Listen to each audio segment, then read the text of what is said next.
plus b over dt y is equals to y star minus a over dt। ठीक है, okay sir. ये तो आप इसका प्रूफ मुझे समझाएं। पहले तो स्टेटमेंट समझाएं कि स्टेटमेंट के कंपोनेंट्स क्या क्या हैं, इसमें कितनी चीज़ें गिवन है, कितनी चीज़ें हमने प्रूव करनी है, और दूसरा आप मुझे समझाएंगे इसका प्रूफ। सर मैं तो स्टार्ट जी। मैं बताऊं? जी बिल्कुल, कौन है ये? मैं खालिद नसीर से। जी खालिद, आप एक्सप्लेन करें, अपनी स्क्रीन शेयर करें और ओके एक्सप्लेन सर। करें। हाँ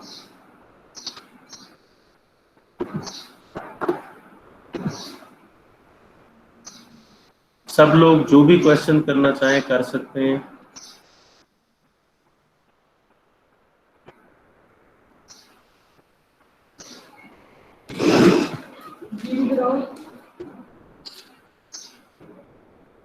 खालिद का रोल नंबर क्या है? सर 48। ठीक है खालिद। सबसे पहले हमें थ्योरम में बताया गया है कि ax plus B Y equal to C question जो हमारे डिफरेंट इक्वेशंस हैं उनका सॉल्यूशन इंटीजर में होगा, सिर्फ तब इंटीजर में होगा जब a और b का जीसीडी यानी कि ग्रेटेस्ट कॉमन डिवाइजर लें और वो जो जीसीडी होगा वो इक्वल टू सी जो कांस्टेंट हमारे पास उस साइड पे पड़ा है उसको डिवाइड करे, तो सिर्फ और सिर्फ तब हम कह सकते हैं कि इस इक्वेशन का ये इक्वेशन डिफरेंट इक्वेशन है और इस इक्वेशन का जो सॉल्यूशन है वो इंटीजर में एग्जिस्ट करता है। ये डिफरेंट इक्वेशन की प्रॉपर्टी है कि उसका सॉल्यूशन इंटीजर में एग्जिस्ट करेगा तो हम उसे डिफरेंट इक्वेशन कहेंगे। इस थ्योरम में अगर वो कह रहा है कि अगर हमारे पास x स्टार y स्टार या x नॉट y नॉट को हमें एक पार्टिकुलर सॉल्यूशन मिल जाता है इस ax plus B Y equal to C equation का, तो हम उसके लिए सारे सॉल्यूशन फाइंड कर सकते हैं। इनके इनफिनिट सॉल्यूशंस है ना, तो हम हर एक सॉल्यूशन फाइंड कर सकते हैं। लेकिन वो कैसे फाइंड कर सकते हैं? x equal to x star plus b over d into T and y equal to y star minus a over d into t, where t is any arbitrary integer. Proof वो कह रहा है ax plus by equal to c has solutions. Since d divides a and d divides b, we must also have d divides c. वो कह रहा है कि हमारे पास जब d जो है वो a को भी डिवाइड करता है और d b को भी डिवाइड करता है, तो वो d जो है वो c को भी डिवाइड करेगा। क्योंकि जैसे कि हमें थ्योरम से पता है कि अगर डी ए को भी डिवाइड करता है डी बी को भी डिवाइड करता है तो डी ए और बी के किसी भी कॉम्बिनेशन लीनियर कॉम्बिनेशन को डिवाइड करेगा। तो इस वजह से हमारे पास ये हमने ये कह सकते हैं कि जब ए और बी को दोनों को डिवाइड करता है तो डी सी को भी डिवाइड करेगा। इसलिए कोई सोल्यूशन इंटीजर में एग्जिस्ट नहीं करेगा A X plus B Y equal to C का जब तक हमारे पास डी जो होगा वो सी को डिवाइड नहीं करेगा। क्योंकि अगर डी सी को डिवाइड नहीं करेगा इसका मतलब है डी या तो ए को डिवाइड नहीं कर रहा है या बी को डिवाइड नहीं कर रहा। अगर हम ये सपोज कर लेते हैं कि डी जो है वो सी को डिवाइड करेगा, इसका मतलब है हम c equal to K D लिख सकते हैं for some integer k by 1.5 there are solutions there integers r and s such that ra plus sb equal to d। अब हम यहाँ पे 1.5 थ्योरम अप्लाई करेंगे जो हमें कह रहा होता है कि हम जो जीसीडी होता है a और b का वो स्मॉलेस्ट लीनियर कॉम्बिनेशन के तौर पर लिखा जा सकता है। तो and hence x star equal to rk and y star is equal to sk। क्योंकि हमें पता है हमारे पास x जो और y x स्टार और y स्टार जो सॉल्यूशंस है इस इक्वेशंस के, तो x star equal to r K का मतलब है कि जो k होगा वो डिवाइड करेगा x स्टार को और जो r होगा वो डिवाइड करेगा x स्टार को और जो s होगा वो डिवाइड करेगा y स्टार को। तो इसलिए हम x star equal to r K और y star equal to s K लिख सकते हैं for some integers r and s। ये ठीक नहीं है कि हमारे पास r जो है वो x स्टार को डिवाइड करेगा, ये भी ठीक है, k x स्टार को डिवाइड करेगा, ये भी ठीक है। क्वेश्चन इज दिस कि हमारे पास d can be written as r a plus s b because हर d जो है can be written as a linear combination of a and b, ये ठीक है। क्वेश्चन ये है यहाँ से हमारे पास सॉल्यूशन कैसे आ गया A X plus B Y is equal to C, इस टाइप का ये क्वेश्चन है। एक्स स्टार और वाई स्टार इसके सॉल्यूशंस कैसे हैं, how would I know? Sir उसने खुद दिया होगा थ्योरम में x star y star is any yes, लेकिन उसने इस सोल्यूशन की ये वाली फॉर्म तो नहीं दी हुई। यस ओके, तो ये कैसे सोल्यूशन है ये?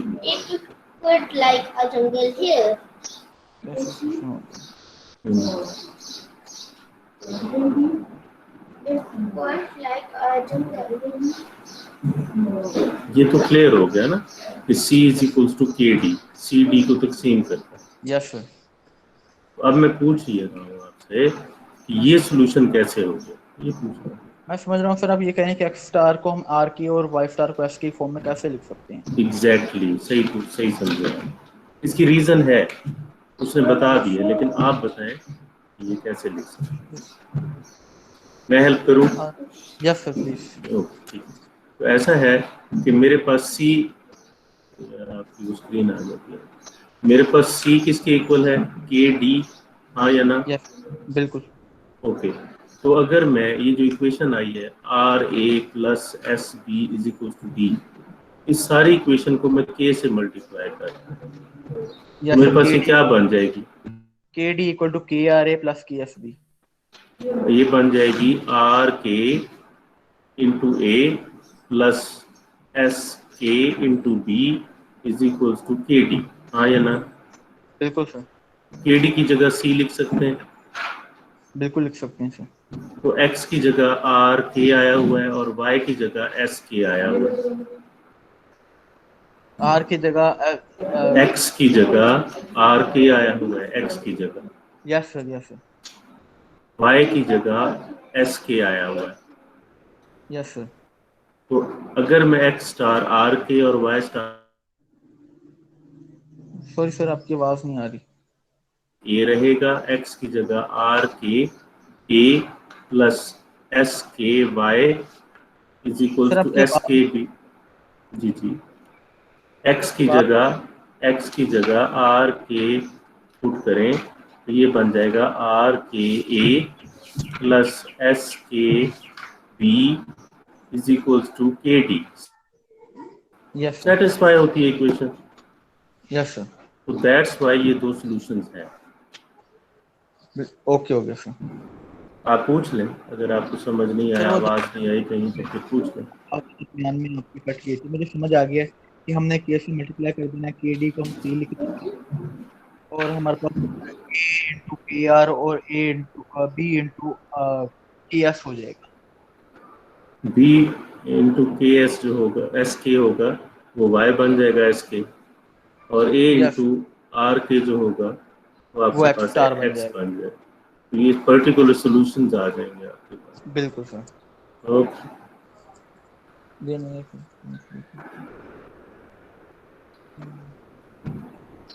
सर हमने ये प्रूव कर दिया कि हम X स्टार और Y स्टार हमारे पास सॉल्यूशन है, लेकिन हमने अब ये करना है कि हम अगर एक मिनट रुके। किसी भी स्टूडेंट का अगर कोई क्वेश्चन है इस लाइन के अबाउट तो आप मुझसे पूछ सकते हैं, मैं आपको आंसर करूंगा। क्लियर है सर। तो स्टूडेंट जिसका सवाल हो और वो पूछना चाहे कि ये कैसे अचानक X स्टार R के आगे और Y स्टार S के आगे कैसे आगे, तो मैं उसको बता सकता हूँ, एक्सप्लेन कर देता हूँ दोबारा। क्लियर है सबको? दोबारा सर एक बार जी जी पूछें बेटे, मैं आपको एक्सप्लेन कर दूँ। सर कुछ भी समझ नहीं आया। कुछ भी समझ नहीं आया तो स्टार्ट से पूछना शुरू करेंगे। ये जो भी साहब हैं शुरू से पूछना शुरू करें ताकि मैं इनको शुरू से एक्सप्लेन कर दूँ। पूछें बेटे, आप शुरू से पूछें।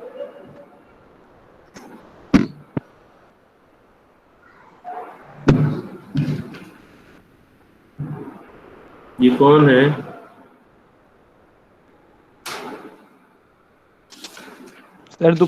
सर दोबारा हम इन्हें समझा सकते हैं? बेटे मैं ये पूछ रहा हूँ कि ये कौन सा आपसे जो कह रहे थे कि मुझे शुरू से भी समझ नहीं आया, तो शुरू से मुझसे पूछे, मैं आपको बताता हूँ। पूछे सर, उन्हें हम समझा सकते हैं एक दफा दोबारा? किन्हें? सर आप जो शुरू भाई से समझा। ये आलियान को नहीं समझ आई? जी सर। बेटे आपसे मैं बात कर रहा हूँ, आप जवाब देना दोबारा नहीं कर रहे। सर पहले वो बोल रहा था ना तो। ओके, मैं आपसे उससे पहले बात कर रहा हूँ। मुझे बताएं, आपको जहाँ से समझ नहीं आया आप मुझसे पूछिए ताकि मैं बताऊं। सर मुझे ये भी समझ नहीं आया कि क्या प्रूव करना है, क्या कह रहे हैं वो। आपको थ्योरम की स्टेटमेंट समझ नहीं आई? सर ठीक है खालिद, आप थ्योरम की स्टेटमेंट समझाएं और इससे सवाल लें ताकि मैं उस सवाल का जवाब दूं। जी। Okay sir. अयान भाई इस तरह है, हमारे पास एक इक्वेशन है ax + by = c, ठीक है। वो जी कह रहे हैं ये कह रहे हैं कि अगर सॉल्यूशन शर्त ये है उसका सॉल्यूशन इंटीजर में, यानी कि x एंड y जो होंगे वो इंटीजर में होंगे सिर्फ और सिर्फ तब जब हमारे पास a और b का जो common divide greatest common divisor है वो c को डिवाइड करेगा। जी अयान भाई समझ आ गई? जी जी, इतनी तो आ गई। तो अगर कहते हैं, वो कहते हैं कि हमारे पास अगर x स्टार y स्टार कोई भी पार्टिकुलर सोल्यूशन है, यानी कि फर्ज कर लें x = 4 है, b = 2 है, मिसाल दे रहा हूँ आपको समझाने के लिए। तो वो कहते हैं अगर हमारे पास ये दिए हुए हैं तो हमारे पास इस थ्योरम में ये वो बता रहा है कि एक x = x star + b/d * t and y = y star - a * dt की मदद से हम उसका हर एक सोल्यूशन फाइंड कर सकते हैं। यानी कि अगर हमें इस इक्वेशन का सिर्फ एक सोल्यूशन मिल जाए स्पेसिफिक, तो हम उसकी मदद से, इस थ्योरम की मदद से उस इक्वेशन के हर सोल्यूशन को फाइंड कर सकते हैं। जी आगे समझ। ठीक। लियान भाई फिर आपका क्वेश्चन क्या है ताकि सर को समझ आ सके, सर आपको समझा सके।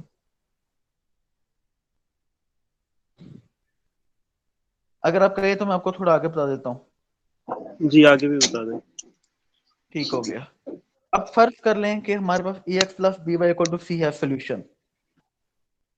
ऐसा आपको पता है कि हमारे पास जो ग्रेटेस्ट कॉमन डिवाइजर होता है और a और b का दोनों कॉमन डिवाइजर भी होता है। इसका मतलब होता है कि वो a को भी डिवाइड करता है और b को भी डिवाइड करता है। तो इसका मतलब है वो c को भी डिवाइड करेगा, क्योंकि हमारे पास थ्योरम है कि अगर एक हमारे पास ऐसा कॉमन डिवाइजर आता है जो a और b को दोनों को डिवाइड करता है, तो उन दोनों के किसी भी लीनियर कॉम्बिनेशन को डिवाइड करेगा।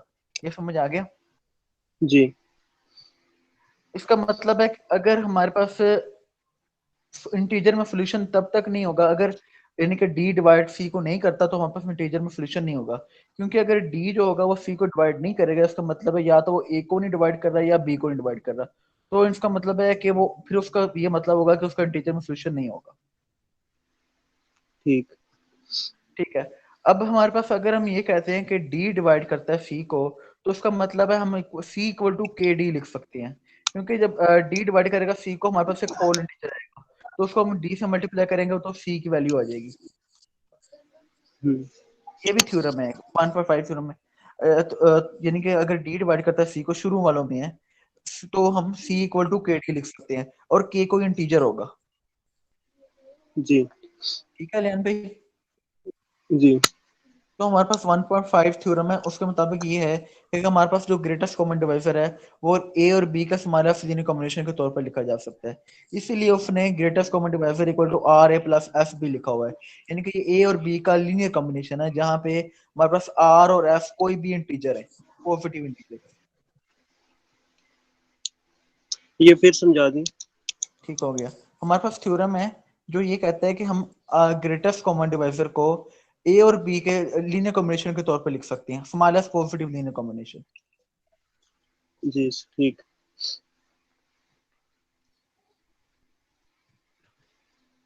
इसमें कोई मसला है तो बताएं। नो, कोई ठीक मसला हो नहीं। गया। अब हम देखेंगे कि हम डी दोनों साइडों को k से डिवाइड कर देंगे। जी ठीक। ठीक हो गया। अब हम जब दोनों हो गया। साइडों को k से डिवाइड करेंगे तो हमारे पास क्या डिवाइड डिवाइड नहीं करेंगे, हम दोनों साइड पे k मल्टीप्लाई करेंगे। Multiply. Sorry sorry k multiply करेंगे। जब दोनों साइडों पे k मल्टीप्लाई करेंगे तो हमारे पास d वाली साइड पे k d हो जाएगा और हमारे पास दूसरी साइड पे r k * a and f k * b हो जाएगा। ऐसे ही होगा अलियान भाई? फिर बताना ये। ठीक हो गया। हम ना दोनों साइडों पे k को डिवाइड करेंगे। जो हमारे पास इक्वेशन आ रही है ना कि ra + fb = d, तो हम जी सिर्फ हमने क्या करना है, हमने दोनों साइडों पे k को डिवाइड करना है। तो हमारे पास क्या हो जाएगा, वो हमारे पास जो वैल्यू आ जाएगी, बेशक आप लिख लें 7 पेज पे, वो आ जाएगी S R K into A और S K into B is equal to D K. जी ठीक है, अब क्लियर हुआ है आ वन रही भाई? है, क्लियर है। ठीक है। अब हमारे पास ये है कि हमारे पास डी के आपको पता है सी के इक्वल है, जब हम जैसे हमने ऊपर देखा हुआ है, ऊपर ही लिखा हुआ है सी इक्वल टू के डी, यानी कि के डी या डी के हम इक्वल देखें तो उसके पास सी की वैल्यू आ रही है हमारे पास। ठीक है जी क्लियर है जी। ओके। अब हमारे पास इस तरह है कि हम गौर से देखें, आर के की जगह हम देख लें कि एक्स स्टार है और एस के, यानी कि हम देख रहे हैं कि आर के और एस के कोई जनरल सॉल्यूशन है ए और बी के, स्पेसिफिक सॉल्यूशन है सॉरी। ठीक है, इनके कोई सॉल्यूशन आर के, तो आर के की जगह हमने क्या कर दिया, एक्स स्टार लगा दिया, जी ठीक। और एस के की जगह हमने वाई स्टार लगा दिया। ये बात समझ आई है आपको? क्योंकि हमने जी सिर्फ उनको ऐसे किया कि आ दो थे ना, इनको एक में कर दिया। लेमडे समझ आ गई? जी आ गई है। क्लियरली देख रहे हैं कि एक्स स्टार और वाई स्टार, इससे ऐसे हमें पता चला कि एक्स स्टार और वाई स्टार जो होंगे वो हमारे पास A X plus B Y equal to C का सोल्यूशन होंगे। ठीक है जी क्लियर है यहाँ तक। ओके। अब आगे कह रहे हैं कि अगर x and y are defined as in one, then ax plus by equal to c। यानी कि वन हमारे पास क्या था, हमारे पास ये x, यानी कि x equal to x star plus b over d into t and y equal to y star minus a over d into t। तो कह रहे हैं conversely x y is any solution of the equation. कह रहे हैं अगर x y भी यानी कि इक्वेशन का कोई सॉल्यूशन है, then ax plus by equal to ax star plus by star equal to c। अब वो ये कह रहा है कि हमारे पास अगर एक्स स्टार वाई स्टार तो हमारे पास सोल्यूशन है ही है, वो कह रहे हैं अगर एक्स वाई भी उनका कोई सोल्यूशन है तो हमारे पास क्या होगा, A into X X minus X star और B into Y star minus Y.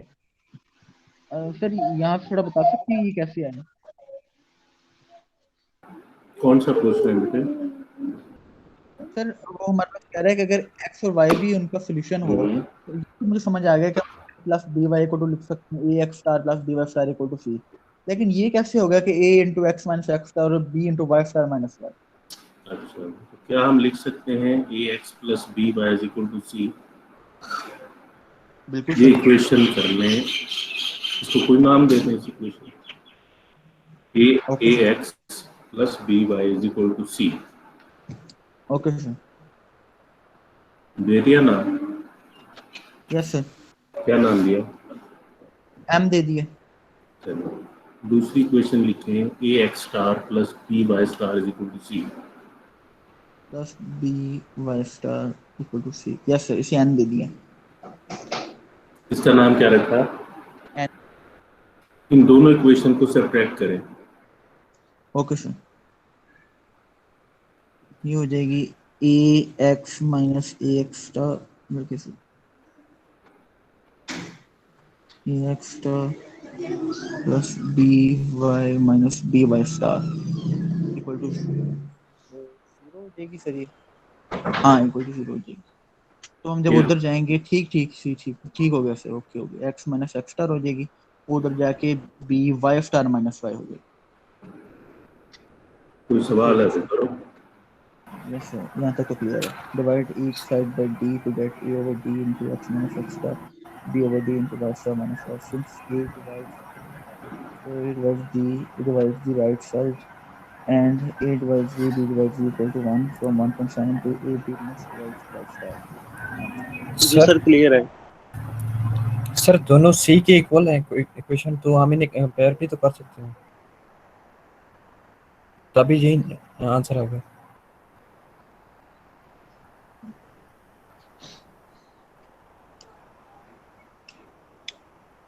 Yes sir, हम दोनों को d से डिवाइड कर देना है, since a divides मैं b ये right पूछना चाह side. रहा हूँ, आपने कन्वर्सली से पहले एक लाइन है, it is clear that if X and Y are defined in one then A X plus B Y is equal to सी।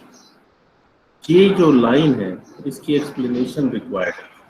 क्या ये बाकी क्लियर है सबको?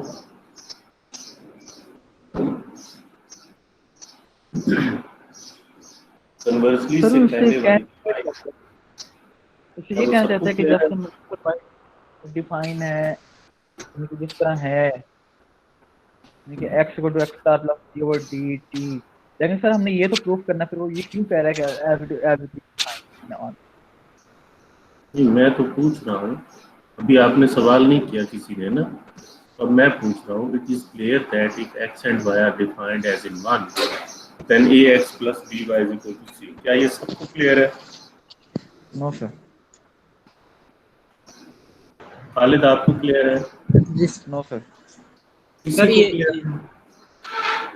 जी सर, क्योंकि जो x और जो y है वो हमारे पास एग्जैक्ट सोल्यूशन है, तो हम कह सकते हैं कि ये जो इसका जो सोल्यूशन होगा वो एग्जिस्ट करेगा, यानी कि ax plus by equal to c, यानी कि कोई एक ऐसा मतलब इंटीजर जो सोल्यूशन होगा वो एग्जिस्ट करेगा।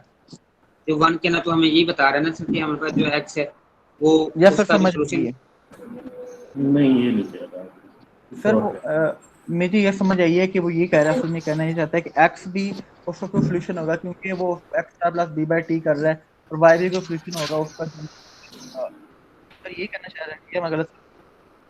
वो ये भी नहीं कहना चाह रहा, वो कुछ और कहना चाह रहा। सर आप बता सकते हैं? हाँ, मैं बता सकता हूँ, अगर आप लोगों को नहीं मालूम तो मैं बता देता हूँ। आप लोगों को नहीं मालूम, ओके, मैं बता दूँ। कन्वर्सली से पहले जो लाइन लिखी हुई है वो ये कह रही है कि ये वाज़े तौर पे x और y के सॉल्यूशंस हैं। अगर x स्टार और y स्टार इसके सॉल्यूशंस हैं तो ये x और y के सॉल्यूशंस हैं। अब मैं कैसे चेक करूं कि ये इसके सॉल्यूशंस हैं या नहीं? मैं ये वाला जो x गिवन है x star plus b over dt, इसको उठाऊंगा, इक्वेशन के अंदर पुट करूंगा, और y को भी उठाऊंगा और इक्वेशन के अंदर पुट करूंगा, देखूंगा c आता है या नहीं। अगर c आता है तो ये सॉल्यूशन है, अगर c नहीं आता तो ये सॉल्यूशन नहीं है। Okay okay sir. जी सर। हम इसको पुट करेंगे, ये आएगा x star plus b over dt, x की जगह ये पुट करें, ये बन जाएगा ax star plus ab over dt plus by star minus ab over dt। एक तरफ प्लस ab ओवर dt आएगा, दूसरी तरफ माइनस ab ओवर dt आएगा, वो कैंसिल हो जाएंगे और बाकी बचेगा आपके पास ax star plus by star, और इसका आंसर हम पहले से assume कर चुके हैं कि c आ गया। जी सर। लिहाजा सी ही आंसर आएगा। ऊपर वाला सॉल्यूशन ट्रिवियली इसको सेटिस्फाई करेगा अगर x स्टार और y स्टार इसके सॉल्यूशन है। जी कोई सवाल है तो करो। सर ये बुक में थोड़ा आगे उन्होंने थोड़ी डिफरेंट अप्रोच यूज की हुई है ना? कौन सी अप्रोच? ये कन्वर्सली के बाद उसने जो किया हुआ है, ये जो आपने देखिए, थोड़ा डिफरेंट है। हम जो बार बार आप लोग गलती करते हैं वो ये है कि मैंने 4 दफा कम से कम बोला कि कन्वर्सली से पहले मैं डिस्कस कर रहा हूँ, क्योंकि आप अपनी जो प्रेजेंटेशन दे रहे थे उसमें कन्वर्सली से पहले ये मेन पॉइंट था जिसको स्किप करके आगे निकल गए। Okay sir. अभी भी आप सवाल जो कर रहे हैं वो कन्वर्सली के बाद वाला कर रहे हैं, हालांकि डिस्कशन सारी अभी पहले वाली पेंडिंग है। यस, तो पहले वाला क्लियर करें, अगर आपको क्लियर है तो आगे मुझसे सवाल करें, मैं आपको बताऊंगा। ठीक है सर, यानी कि वो कन्वर्जली से पहले ये कह रहा है कि अगर हम It can be Ryan or anyone. आपकी आवाज नहीं आ रही बेटी मुझे। सर मैं कह रहा हूँ हमारे पास कन्वर्जली से पहले ये कह रहा है कि अगर हमारे पास x स्टार और y स्टार सॉल्यूशन होंगे हमारे पास इक्वेशन के, तो x और y भी सॉल्यूशन होंगे। ऑफ कोर्स x और y, क्योंकि हमने थ्योरम में ये प्रूव करना है कि इफ एंड ओनली स्टेटमेंट है। तो पहले हमें कहना है कि अगर x स्टार और y स्टार सॉल्यूशन है तो क्या ये वाले सॉल्यूशन बनते हैं, ये हमने प्रूव करना था। वो किए बगैर आप कन्वर्जली पे निकल गए ना। Yes sir. हाँ, ये मिस्टेक है, इस तरह गौर किया करें चीज़ों को पढ़ते वक्त। आप बहुत सारी चीज़ें स्किप कर जाते हैं जो बड़ी इम्पोर्टेंट होती है। Yes sir. चलें आगे, कन्वर्जली से आगे। किसी बच्चे को अगर समझ में नहीं आया तो सवाल सर? कर सकता है।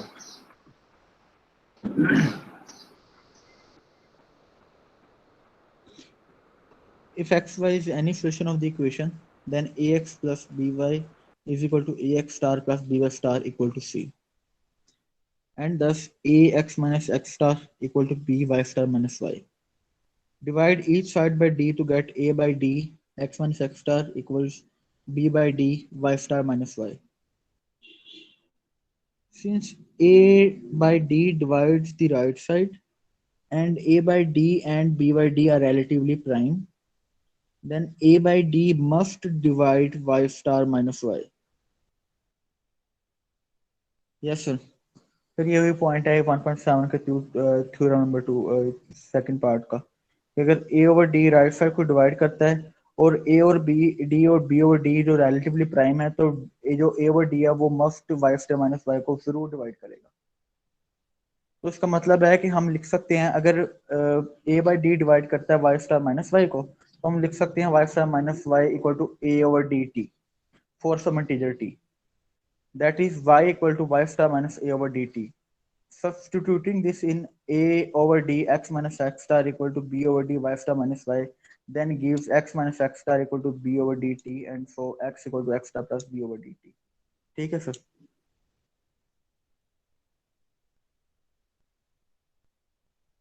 ये सबको क्लियर हो गया? सबको क्लियर हो गया? नहीं सर, नहीं हुआ जी क्लियर। ये कौन साहब है? Wasim sir 70 power number. जी बेटे क्वेश्चन करें, सवाल करें। आपको खालिद आंसर करेगा, मैं भी करूंगा।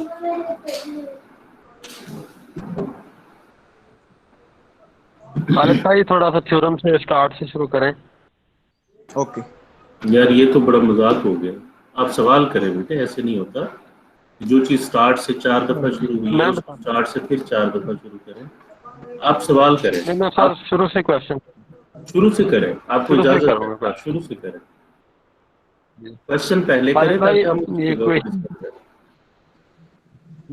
जी x plus by is equal to c लिखा हुआ है solution in integer and only if d over c कि यानी a x plus by जी मैं बात तो सुने जी जी d जो d divided by c d जो है मैं ग्रेटेस्ट कॉमन डिवाइजर है, यानी वो a को भी डिवाइड कर रहा है b को है, यानी x star and y star is any particular solution equation. ये है पार्टिकुलर सॉल्यूशन क्या है?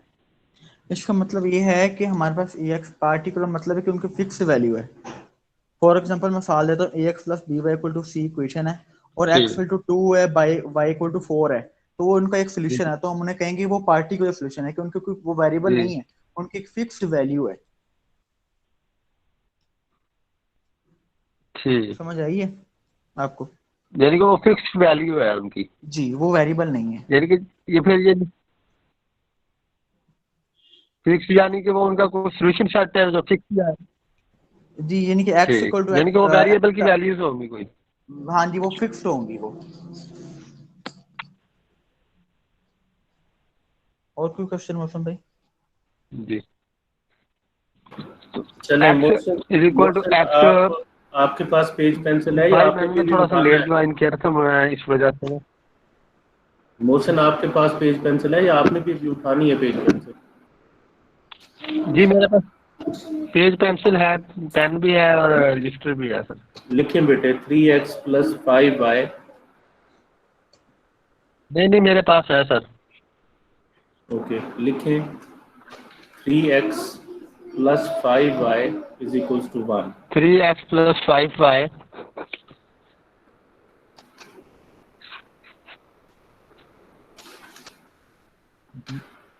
Is equal to 1। ठीक है सर, लिख लिया?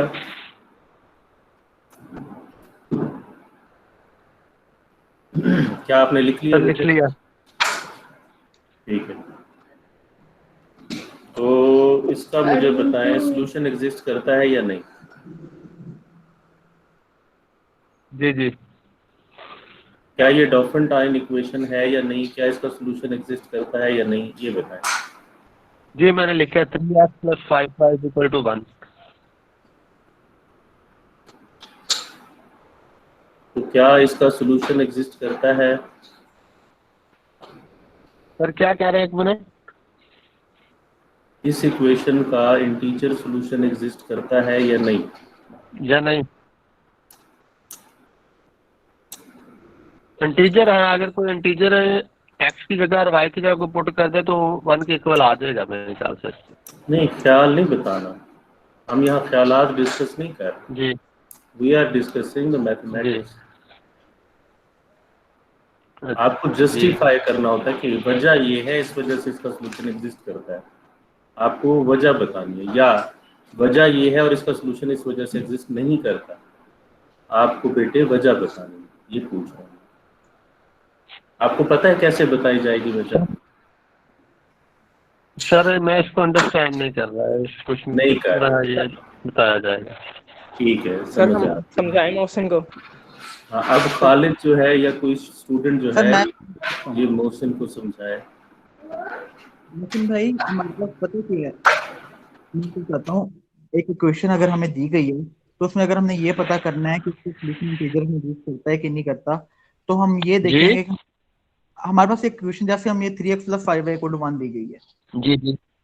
तो अगर हमने ये देखना है कि इसका सोल्यूशन इंटीजर में एग्जिस्ट करता है या नहीं करता, खालिद तो भाई अब आपकी आवाज कट रही है। मोहसिन भाई अब आवाज क्लियर आ रही है मेरी? मोहसिन भाई हेलो? आवाज नहीं आ रही सर। सर मेरी आवाज क्लियर नहीं आ रही? मुझे तो क्लियर आ रही है बेटे, ये मुझे नहीं मालूम। सर फिर मोहसिन भाई के नेट का कनेक्शन मसला है। अच्छा भाई आपकी आवाज नहीं आ रही। मोहसिन आपको मेरी आवाज आ रही है? अब आइए, अब बताएं। जी जी ठीक है। तो सबसे पहले हमने क्या करना है, हमने 3 और 5 जो कि हमारे पास ए और बी हैं उनका हमने जीसीडी फाइंड करना है। तो अगर हम 3 और 5 का जीसीडी फाइंड करेंगे जी आपकी तो आ रही सर। मोहसिन भाई आपको मेरी आवाज आ रही है? अब आ रही है आपकी भी। ओके, अब मैं आपको बताता हूँ। तो हमारे पास जो इक्वेशन दी जाती है, सबसे पहले अगर हम ये देखना चाहते हैं कि उसका सोल्यूशन हमारे पास इंटीजर्स में एग्जिस्ट करता है या नहीं करता, तो हम ये करेंगे कि सबसे पहले हम ए और बी जो हमारे पास दी गई, जो कि यहाँ पे 3 और 5 हैं, उनका सबसे पहले जीसीडी यानी कि ग्रेटेस्ट कॉमन डिवाइजर फाइंड करेंगे, जो कि हमारे पास इस सूरत हाल में 3 और 5 का 1 होगा। ठीक है मोहसिन भाई? मोहसिन भाई जी जी ठीक है। तो अब हम देख रहे हैं कि हमारे पास जो 3 और 5 का जीसीडी 1 है, तो उसके पास जो सी लिखा हुआ है जो कि इस इक्वेशन में सी = 1 है, अगर हमारे पास वो जीसीडी जो होगा वो सी को डिवाइड करेगा तो उस इक्वेशन का डेफिनेटली सॉल्यूशन इंटीजर में एग्जिस्ट करेगा। ग्रेटेस्ट कॉमन 3 और 5 का जी होगा, 3 भी है। जी जी हाँ जी, 3 और 5 का जीसीडी लेंगे हम तो वो 1 आएगा। मोहसिन भाई आपको जीसीडी में कोई कंफ्यूजन है? ठीक हो गया। ठीक हो गया। तो हमारे पास अगर शर्त मोहसिन होती है, आपका इलाका कौन सा है? मोहसिन बताएं जरा, आपका घर कहाँ है? ठीक। अच्छा, बी और जब डी को डिवाइड करेंगे जी जीसीडी में मुझे नहीं कंफ्यूजन हो रही। जीसीडी तो मुझे यहाँ से ये समझ आ रहा है। मोहसिन आपका घर कहाँ है बेटे? जी सर मेरा इलाका है सर, हमजा शुगर मिल है इधर खानपुर से आगे 18 किलोमीटर आगे मेरा। इसी वजह से आपको 18 किलोमीटर आवाज आगे जा का रहा है, प्रॉब्लम हमजा आ शुगर रहा मिल है, से आ जाता है, इसलिए डिले आ रहा है, इसलिए रोज डिस्टॉर्शन आ रहा है, इसलिए आपको बात समझ नहीं आ रही कि आप काफी एक हमजा शुगर मिल सर। दूर के इलाके में रहते हैं, इस वजह से आपको हमारी आवाज समझ में नहीं आ रही। सर तो आवाज नहीं आ रही। तो आप क्या करें कि आप किसी ऐसी जगह पे क्लास लें जहां आपका नेट की एफिशिएंसी बेहतर हो। यहाँ सबको एक दूसरे की आवाज़ बड़ी जल्दी आ रही है, जी सर। आपको प्रॉब्लम हो रहा है। ठीक है, तो ये ज़रा आप अपनी जगह बदलें जब क्लास लेनी हो एटलीस्ट। या आप आ जाया करें, हफ्ते में विजिट कर लिया करें मेरे ऑफिस को, और जो चीज़ें आपको कंफ्यूज कर रही हैं डिस्कस कर लें। जी जी ओके, आप नज़दीक ही हैं, कोई इतना दूर नहीं जी है, आप सर। बाइक पे भी आ सकते जी हैं, सर। आराम से आके डिस्कस करके जा सकते हैं, तो आप आ जाइएगा, ठीक है? ठीक है सर, मैं ना आज सिम हाँ, कल आप मॉर्निंग में आते हैं और आके ठीक डिस्कस कर लें जो चीज़ें ठीक डिस्कस है करनी हैं। और जी सर, ये नेट के इशू की वजह से काफी मसला है। ठीक है, ठीक है। कोई और स्टूडेंट जो क्वेश्चन करना चाहे, जी प्लीज। ठीक है सर। जी, कोई और स्टूडेंट जो क्वेश्चन करना चाहे प्लीज। ठीक है सर, आएंगे कल इंशाल्लाह। कोई स्टूडेंट जो क्वेश्चन करना चाहे। क्लियर है सर? Clear sir. सबको क्लियर है या कोई स्टूडेंट फीमेल्स में से गर्ल्स जो है वो कोई क्वेश्चन करना चाहे?